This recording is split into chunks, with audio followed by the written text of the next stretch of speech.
Good morning and welcome to Selfcare Day Event. My name's Carli Phillips. Welcome. This is one of our corporate wellbeing hub events that we run pretty much every month throughout the year. I would like to start by acknowledging the traditional owners of the land. I'm dialing in today from the land of the Bunurong and the Boonwurrung people of the Kulin Nation. I pay my respect to elders past and present, and I acknowledge anyone on the call with lived experience or caring for those with mental ill health. As your host today, I come to you as a speaker and a researcher, a mental health first aider, a nutritionist, and someone like all of us who have had a story of not looking after ourselves and now learning some of the self-care tools that have worked well for me. So in this session today, we are going to run this in an interactive way. So feel free to use the chat box to ask questions, interact, give ideas. We want to actually share ideas today so that we can focus on International Self-Care Day coming up in July.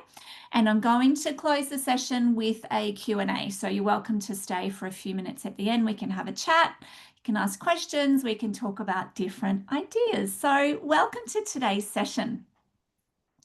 Three things we are going to cover. We're going to have a look at International Self-Care Day, caring for the carers, and then protecting against mid-year burnout. People do struggle at this time of year, with or without burnout. This is a really hectic time of year that people are feeling quite fatigued. People feel quite stressed with the end of financial year. And it can be a really nice point actually just to pause, say, what do I actually need to change? What do I need to tweak? How do I need to reset for the rest of the year? So let's just start with the International Self-Care Day, bit of information. It is scheduled on the 24th of July 2025. Today is the 24th of June, so we have 4 weeks preparation. We always do our events 1 month in advance, so it actually gives you time to plan and to set up for these special health awareness days in your community, maybe in your family, maybe in your workplace. So let's have a look at what International Self-Care Day actually is. The World Health Organization defines it as self-care as individuals, families, and communities promoting and maintaining their own health, preventing disease, and coping with illness and disability with or without the support of a health worker. The emphasis is on 24/7 self-care. So we encourage individuals to prioritize self-care practices as a crucial part of their health routine. And I will just emphasize there that when we say, I don't have time, I'm actually too busy this week or this month or this year, they are the times that it is actually more important for us to be focusing on our self-care so that we don't get sick, so that we can protect ourselves, so that we can give back to others in the way we want to. This International Awareness Day is also about raising awareness and encouraging action. So benefits of self-care and encouraging people to create concrete steps to improve their self-care routines, which I absolutely love. So, oh, Stacey, you've got us now. Thanks for rejoining. It's always good when you can't hear or see. I'm glad you were able to rejoin. The other thing the World Health Organization talks about is the impact on healthcare systems. So complementing and optimizing healthcare delivery systems, leading to healthier populations. But this is the global picture. This is the picture where we are talking about International Self-Care Day on a global perspective, what we can do for people all over the world to emphasize self-care and to raise awareness. Today, I am giving you this hour to actually think about you and to think about your self-care tools and your self-care routines. But I also, while we've got this up on the screen, encourage you just to think about What can you do within your community and within your workplace to try and increase awareness of International Self-Care Day? So, as I said, we've got 4 weeks of planning to do that. But today, I'm actually going to dive in and show you some of the tools. They might be tools that you can use for yourself. They might be tools that you can take back to your workplace. So, let's start with caring for the carers. Now, I am making the assumption that everyone on the call is a carer. We are either in roles at work where we work in HR or wellbeing or work health and safety or some kind of leadership role where we have the responsibility for others. Most of us care for others, whether it's partners, friends, parents, little ones, whoever they are. Most of us are caring in some capacity.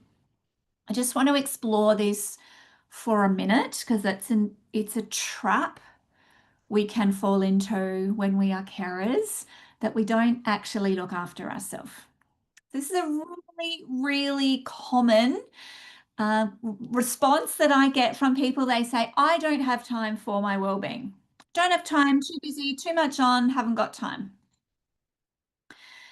This is the most important message that I want to share with you today.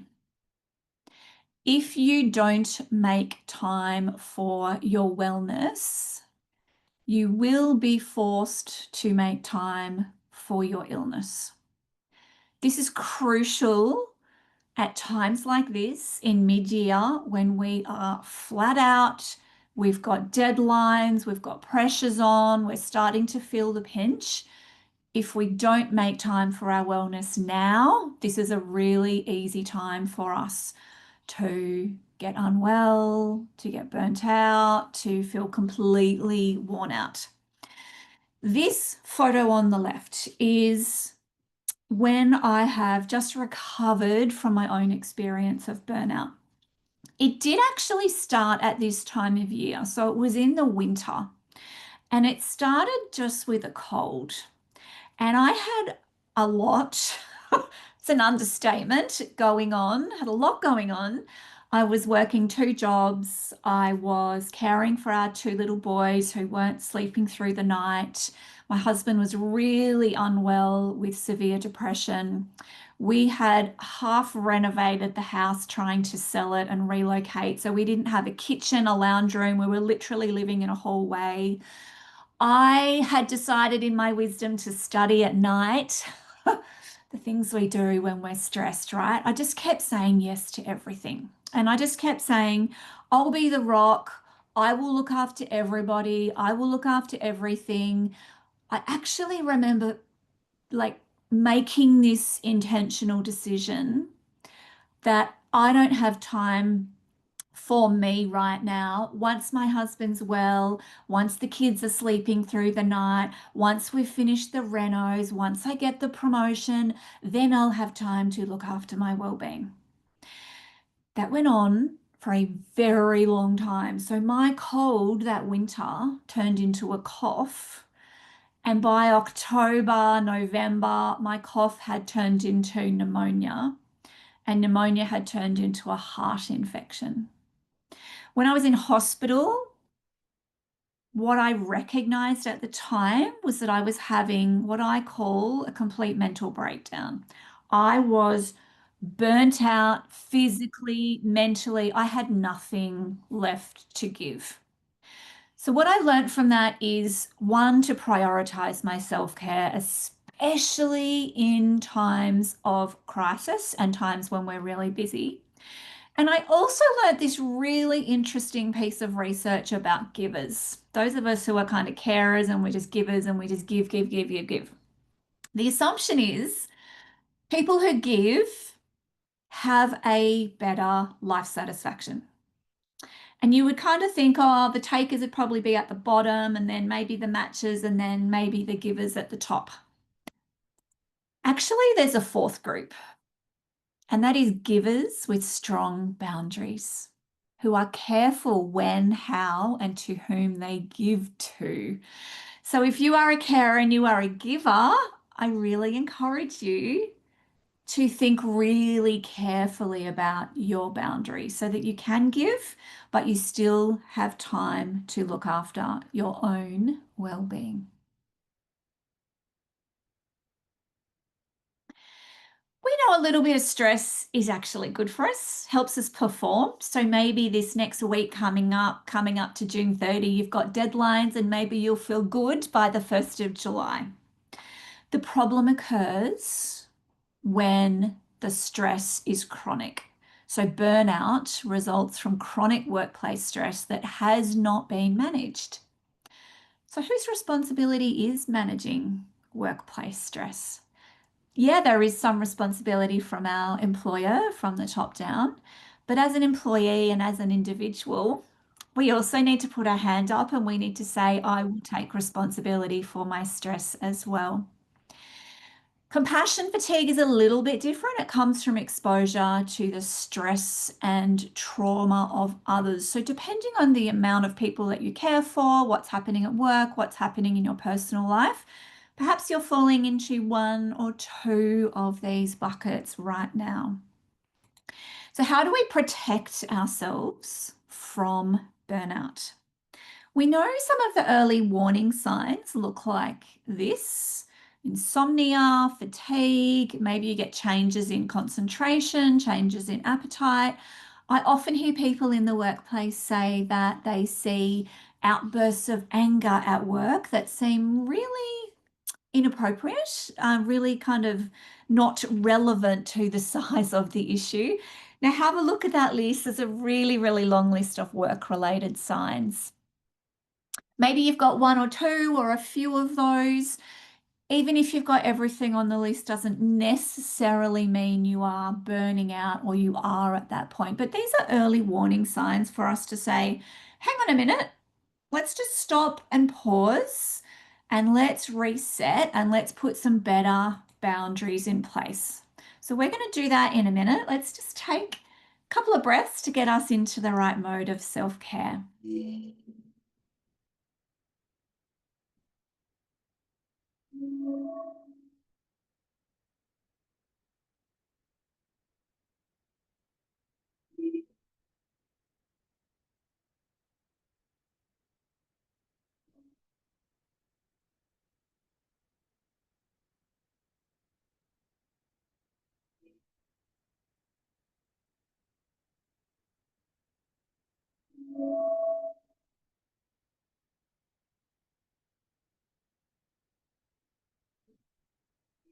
Such a nice way to start a self-care session. So I'm going to ask you to grab a pen and a piece of paper.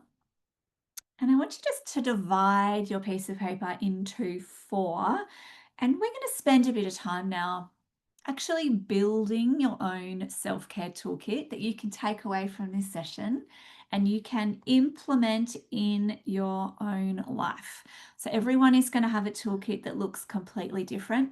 I'm going to give you some suggestions of things and I'd love you to jump into the chat box as we go through each of the sections and let us know what tools work for you, because you might have a suggestion that somebody else thinks, yep, I'm going to jump on that and I'm going to give that one a try as well. So in the first box, we're going to label it physical. So these are physical tools, things that are really good for our physical health and well-being.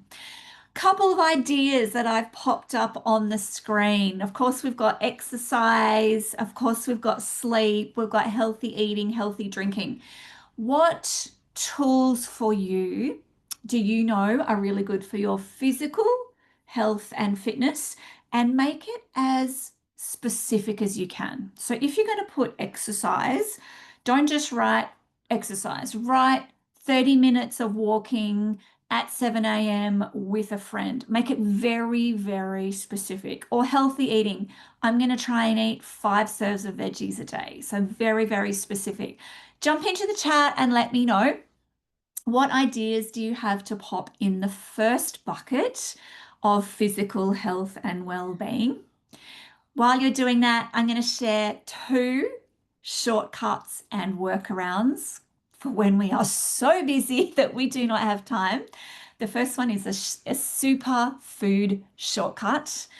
And that is because we know 42% of energy consumption of Australians comes from ultra processed foods. So, how do we swap this over for superfoods? So, we know we're meant to eat 5 serves a day. That can be really hard to do. So, I'm going to share with you, as a nutritionist who is not a good cook, how to get a shortcut and cheat, and that is through a veggie juice or a veggie soup. You can get your 5 serves in one meal. How good is that? So, veggie soup, lovely for winter. Maybe your veggie juice is better for summer, or maybe you're happy doing that now, but that's a quick little shortcut for you. Thank you, Catherine. Daily sun salutations, beautiful. Meditation, walking an hour a day, no alcohol, and a savory breakfast. I love it. Thank you, Catherine. And the other quick workaround I have for you is around exercise. We know we're meant to get 30 minutes of cardio a day, and we know we're meant to get 2 muscle resistance sessions per week. But here's a workaround for you that I absolutely love. There is a professor who has come up with this lovely acronym called VILPA, Vigorous Intermittent Lifestyle Physical Activity. And I've put some pictures up on the screen of examples.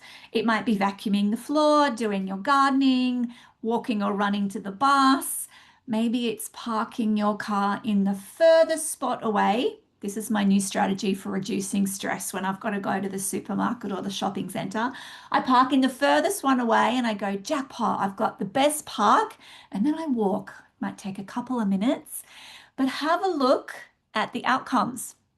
1 minute bouts of Vilpa 3 or 4 times a day reduces the risk of death related to cardiovascular disease by 49%.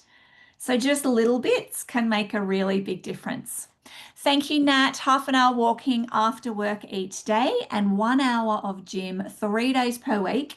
On the weekend, I go for longer walks. Fantastic. Thanks, Nat. So just make sure you've got in your physical bucket just at least one thing. Maybe it's not a new tool. Maybe it's just a refresher and a reminder to help get you back on track. Let's go to the second one and have a look at some mental tools. Some examples that I've got up on the screen might be writing a journal, one that I love doing just before I go to sleep, or if you ever wake up in the night, writing a journal can be really helpful to actually externalize a lot of those thoughts and help you get back to sleep. It might be talking with someone. Maybe it's a friend, a family member. Maybe it's a professional.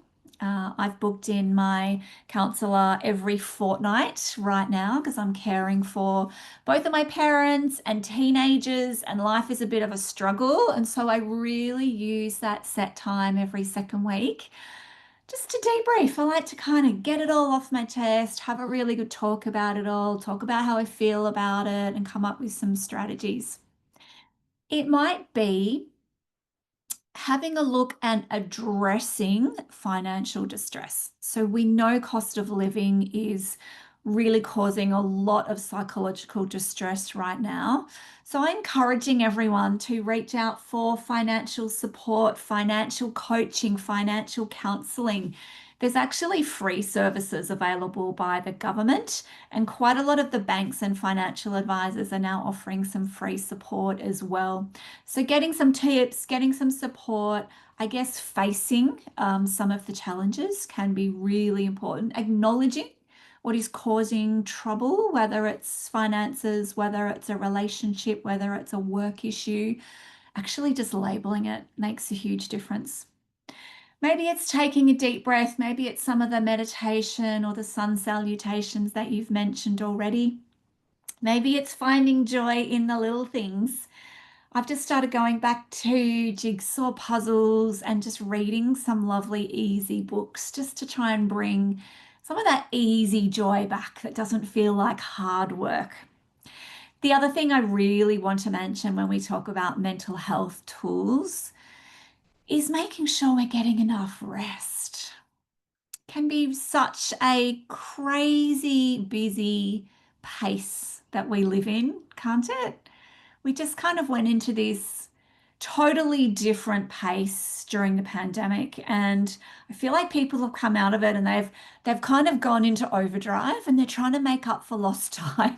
And everyone's traveling and everyone's going a million miles an hour and everyone's starting a side hustle, and just want to make sure we are committing to rest in whichever way you need that. So yes, we all know about physical rest. The passive one is the one we know the most. So maybe sleeping or lying down or physically resting our bodies. What about the active one? What are some active physical rests that you do? Is it your yoga or different, maybe lying in a hot bath, different ways that you're kind of doing something physically, but it is resting your body? What about mental rest, sensory rest, emotional rest, spiritual rest, or creative rest? Can you share in the chat what are some examples of these that work really well for you? Any of these 7 types, do they really resonate with you to help your rest, recharge, and recovery? I've also put 3 little circles along the bottom to talk about the intervals that we need to rest in. Are they micro breaks, the tiny little moments of transition in between meetings, in between tasks, maybe commuting? Is it overnight rest and making sure we are really having a sound sleep hygiene routine? Are we switching off our technology? Are we making sure our rooms are quiet and cold and dark? Or do we need a complete software upgrade? Anybody in need of a complete software upgrade? Maybe it's time for a holiday or a refresh or a declutter, or maybe you want to change the way you work. What is it you need to be able to get your rest?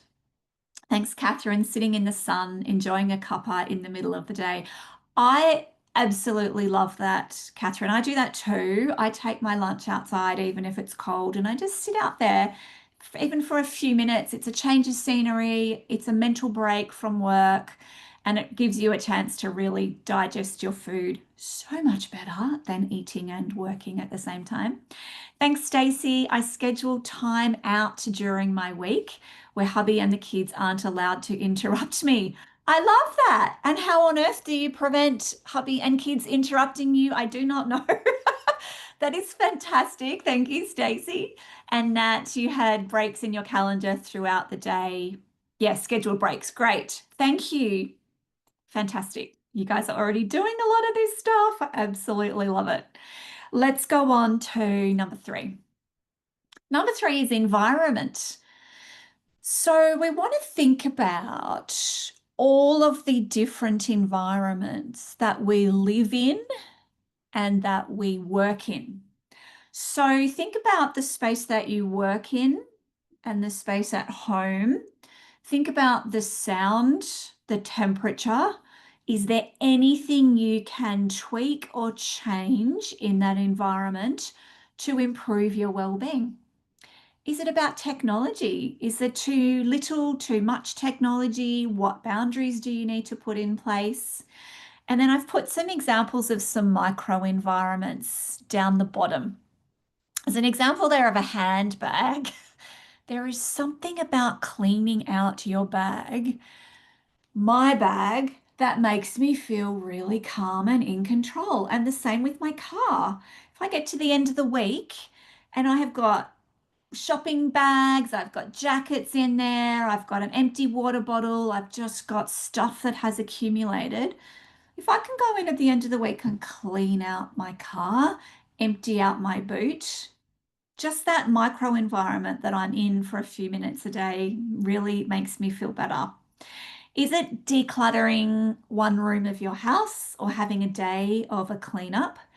There was some great advice I learned about decluttering and starting with your bathroom, because it might be the first place you go and the last place you go every day. If that is nice and clean, that can make you feel really calm and have a lovely environment to set up and finish your day. Stacey, you either go for a drive, sit around the lake, or Yeah, my screen just moved. Lock myself away in a different part of the house. I turn off email notification so I'm not reactively responding and can complete tasks without interruption or constant distractions. That is so good. I love the way you have kind of set that up for success. Thank you, Stacey.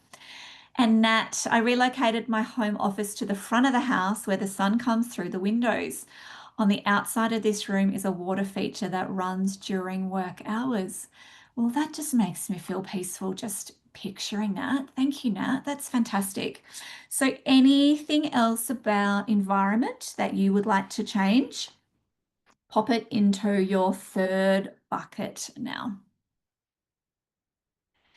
The fourth one is relationships. This is such an important one. This is one that we can really easily ditch when we're really busy. So, some examples I pop up on the screen are work colleagues, maybe peers, maybe friends, family, maybe your pets, maybe just spending time with your animals on a daily basis, maybe lying on the floor, having a love in, that can be nice, maybe spending time in your community. So, we know that cultural heritage is actually a very important protective factor against mental illness. So if we don't know much about our culture or our heritage, doing a little bit of investigating and finding out what some of the rituals, the ceremonies, the traditions are, and just working out small ways to incorporate those into our life, we know that's really good for our mental health. Interaction with strangers is just as beneficial as interacting with loved ones. Does that surprise you? So, I'm a natural introvert. So, my natural response is to go through the world like this and not talk to people and interact with people. I'm someone who, likes to order stuff online and pick it up and not have to have human interaction. That is my natural behavior. I have really been training myself for the last few years to cut that stuff out and to switch it to face interaction. So I'll go and do the food shop, I will go through the checkout, and I will start a conversation with the person who is packing my groceries. How's your day been today? Or we'll have a chat about, there's always some drama going on in a supermarket, things that are going. Just the smile and the thank you. All the people that are, public facing in the community, gosh, they get such a hard time. So I just want to show my gratitude for those people, have a conversation with them, thank them, and hope that they're having a really good day. That's actually made a significant difference to me. The other thing I've done with relationships that are very meaningful to me, if you think about who is the one person I can have a conversation with about my mental health, you might just want to write down the name of that person in your relationship box. And what I've done is I've actually scheduled time in with that person. So I am now meeting, I've actually got two girlfriends. I am meeting every weekend for an hour.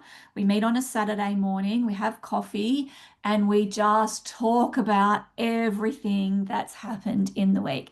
So I know I've got a dedicated time to commit to those friendships that are so important to me. I fill their cup, they fill my cup. So, how can you make those small commitments to the relationships that are important for you? Is it just sending a text message every morning to someone different to make sure you can strengthen some of those connections?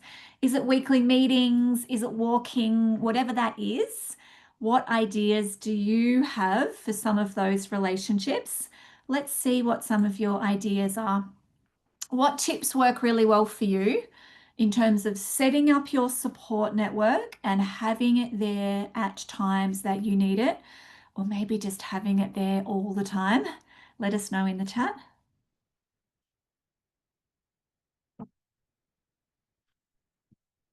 We're going to move on once we've completed this fourth section onto implementation, because the tools and what we do This is the easy bit, right? Everyone says, oh, yeah, yeah, I already know what I have to do to look after myself, but I've just stopped doing it. So if you know what you need to do and you're looking at your self-care toolkit going, yep, these are the things I need to do, but you've just stopped doing it, this is the time where we turn it into action. So let's think about what we do on a daily basis. Thank you, Catherine. Making sure meal times with family are sacred times for sharing and connection, and dancing with my community every Sunday. How fun. And thanks, Nat. My husband and I have joined a local supporting group where we sporting group, play social bowls on Monday and Friday nights. We get to meet new people and have lots of fun. How good. Such good examples there of nourishing relationships. So we're going to move into what does our day actually look like, and how do we turn the what into the how? How do we find the time to implement and commit to these tools? Is your day so frantic that you skip lunch, that your mindset is just keep going? My sister always says to me, I can't stop, I'll collapse. I've just got to keep going. Maybe that's the point. Maybe you need to stop and have some rest. And do you put everyone before yourself? Do you put everyone before yourself? So we know our nervous system has this very clever stress cycle response. It starts at a neutral state down the bottom. And as soon as we perceive a threat, it might be an email, it might be a child, it might be an issue that comes up, it might be a fire you've got to put out that day. The stress response starts, and your adrenaline and your cortisol levels get higher and higher. Your heart rate increases, and you go into fight or flight mode. Fight or flight mode is incredibly difficult to think in any kind of strategic or sensible way, because you just go into panic mode and you're like, what am I going to do next? How do I feel? You don't actually do any good quality work or make any good decisions while we're in that space. When your brain senses that your threat has ended, it says, okay, I'm now safe. So when we did that breathing, those kind of 3 deep breaths at the start, that is actually a physiological response that we can do to being in fight or flight. So when we are feeling that level of anxiety, that level of overwhelm, I've got so much to do, I can't do anything. Anyone ever had that thought before? Too much to do and now I'm frozen. I actually had that yesterday for a minute, and I got out my notebook and I just wrote everything down on my list, and I grabbed a highlighter and I just highlighted 2 things that I had to do that day, and all the rest I know I can do other days. It made me feel much calmer. So we take the deep breath and we hold it, and our diaphragm is expanded. And when our diaphragm expands, it sends a message straight up our vagus nerve to our brain, and it says, I am safe. Our brain sends a message back down the vagus nerve to our heart. And get this, it immediately slows down our heart rate. So we can do this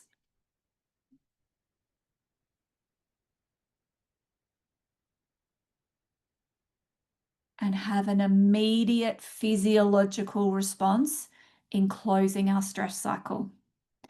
Now, I often ask people, if I've got a group of employees in a workplace, I'll say to them, how often do you think you close your stress cycle? And sometimes people say to me, oh, I just feel stressed all the time. I don't feel calm until I get home and I've had my first glass of wine, or more than that.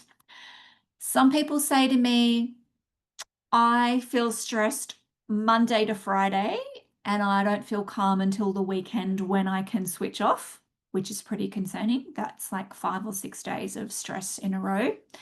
I even had one woman who works and runs her own business say to me, "Oh, I am stressed all the time, 24/7. I only come down when I'm on holidays." And so her system was she books 3 or 4 breaks throughout the year in advance because she knows for her, she's got to be in a totally different environment and totally switched off from work for her to be able to close that stress cycle. That is very concerning to me because that's a very long period of time.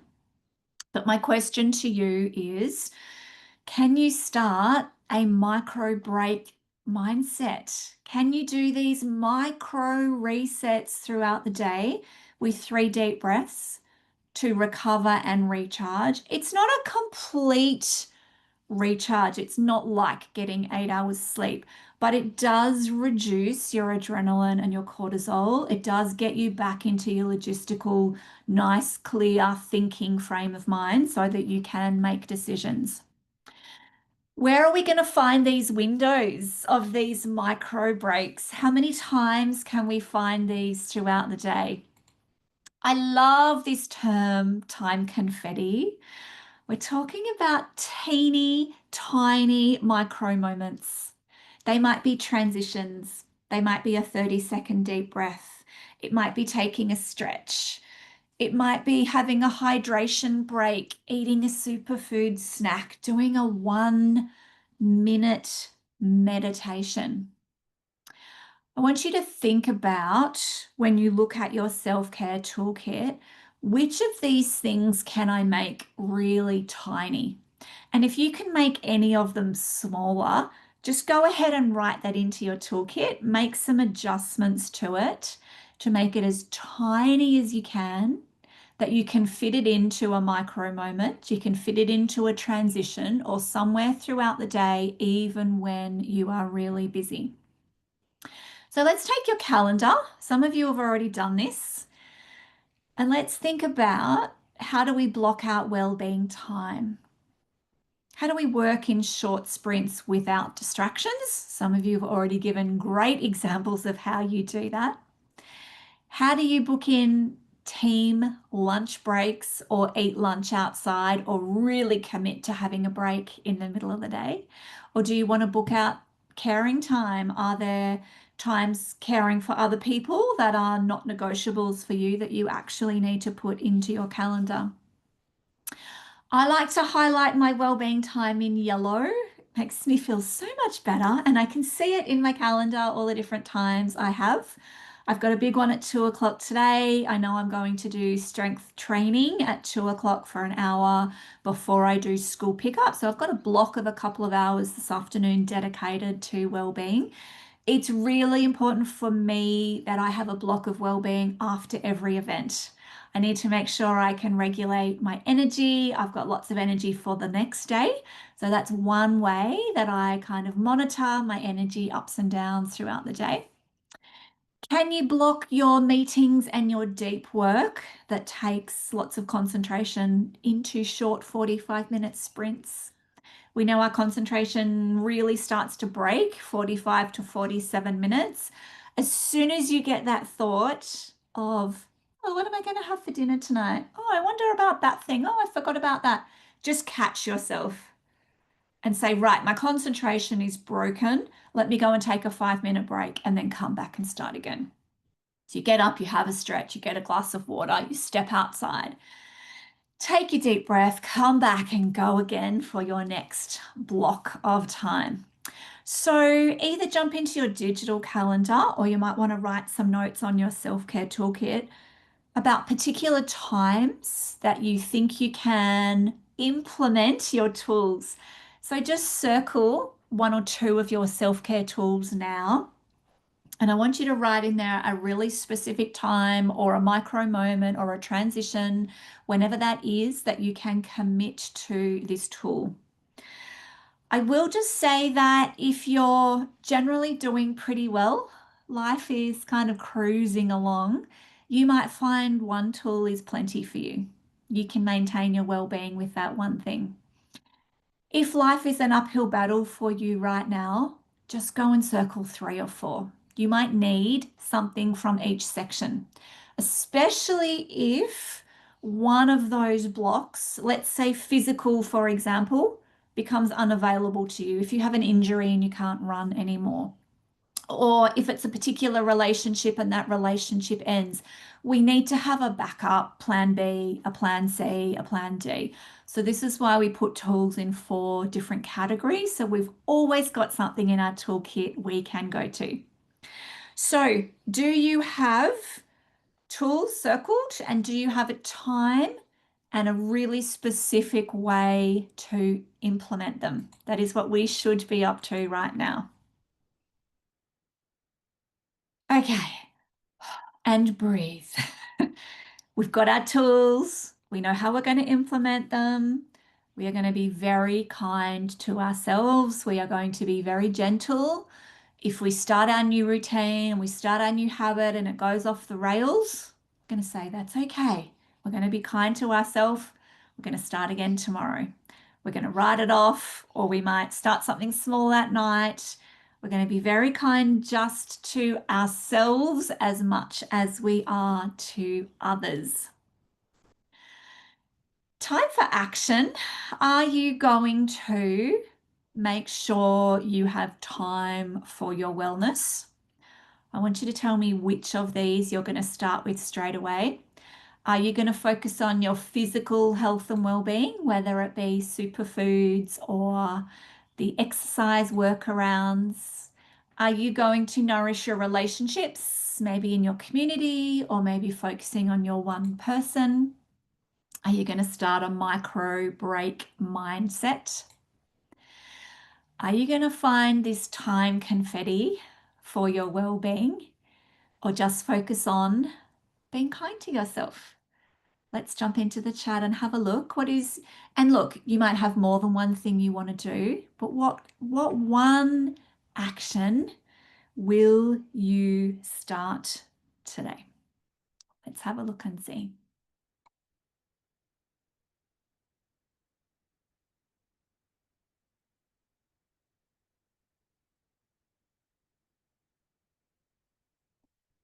So many options. Let's just pick one action to start with. Make it really small, make it really tiny. So I want to see what the action is, and I want to see the really specific way that you are going to implement it. So it's actually really good activity to do now, to think about, one, the tool, and two, how you will implement. Actually, by writing that down, it gives you a much better chance of succeeding. Thank you, Stacey. Focus on wholesome foods, not the winter comfort food crutch that tends to occur.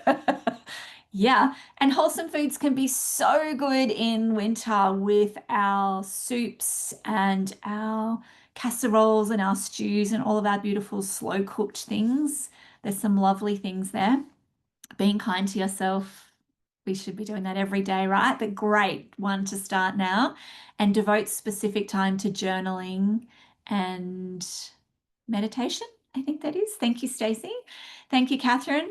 Bring some strength training back into my schedule twice a week. Yeah, so Catherine, I started strength training this time around last week. It was my first week back in the gym for ages. I do lots of walking and yoga and bits, but I really wanted to start focusing on weights and strength training, being in midlife as I am. And I did my first week back last week on the weights. And yes, I'm really sore, but it feels good. It feels really good to be getting stronger and building strength and doing something for myself. It gave me a huge amount of satisfaction. Thank you, Nat. Focus on more healthy eating rather than eating on the go. Yeah, and Nat, the easy way to do that is just to find a block of time once a week to do a little bit of food prep.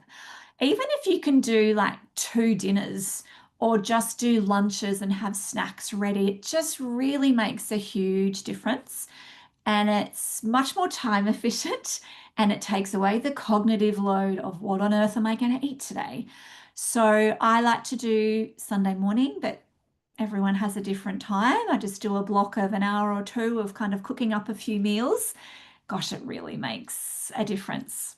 So thank you for your actions. I hope you have got something ready to go that you can start with. I wanted to let you know that here at Corporate Wellbeing Hub, we build data-driven wellbeing programs. So we go out to workplaces and we do wellbeing audits. You get a wellbeing report and you get a wellbeing strategic plan. So if you do not have a wellbeing program, this is actually where you start.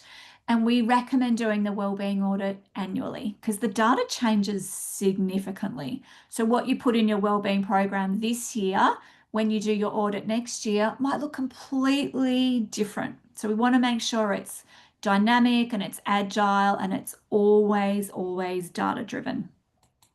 This is our menu for 2025. You can see just a variety of different topics across physical health, mental health, productivity. The big things that people are focusing on this year are safe conversation skills training, right down the bottom right, and mental health first aid. And that is because psychosocial regulations have just come into Australia. Victoria is going to be the very last state on the 1st of December to bring in the regulations, but the whole rest of the country is focusing on psych safety. So actually knowing how to have conversations and how to look after people in a crisis is a very important part of having psychological safety at work. There's a variety of other tools on here.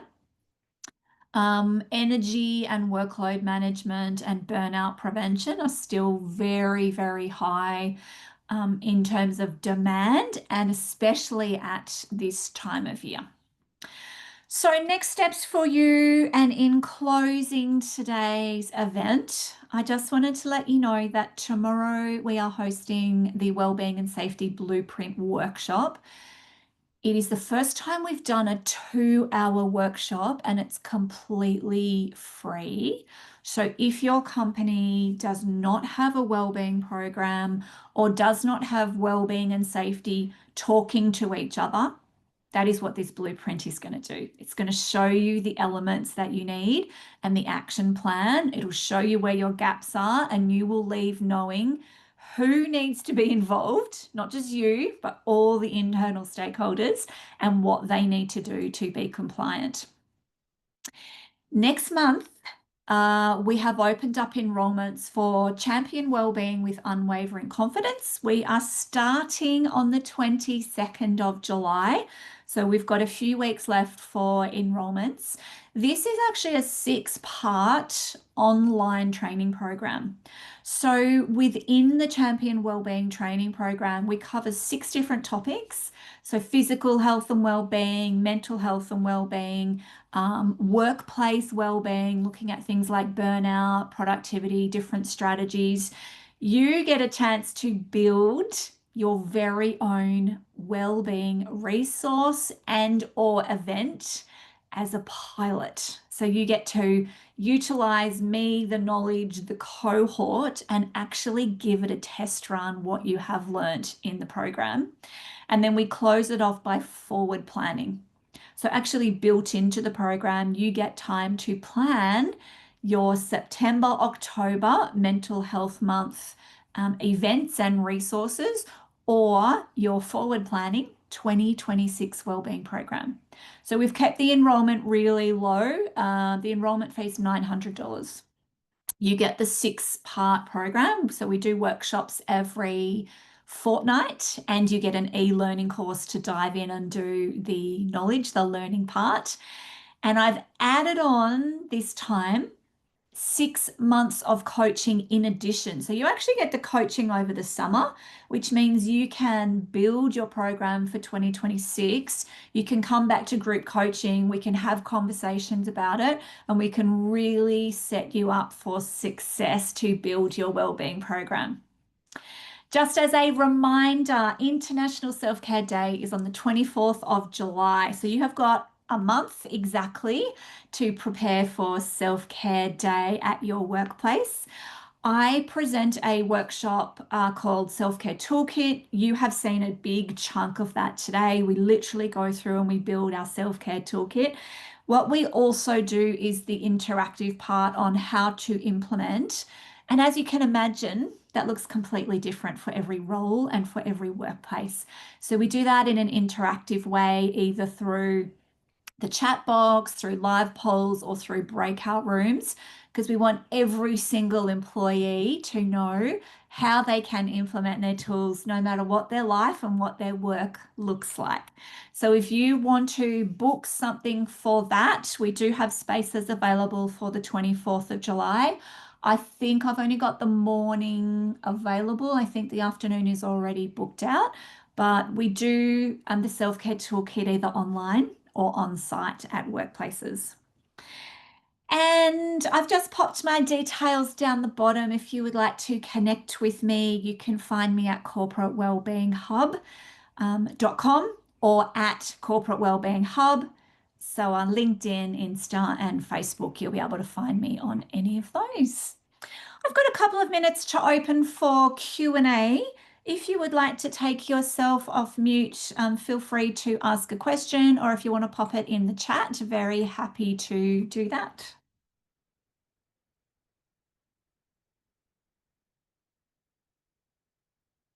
Thanks, Nat. Glad you enjoyed it.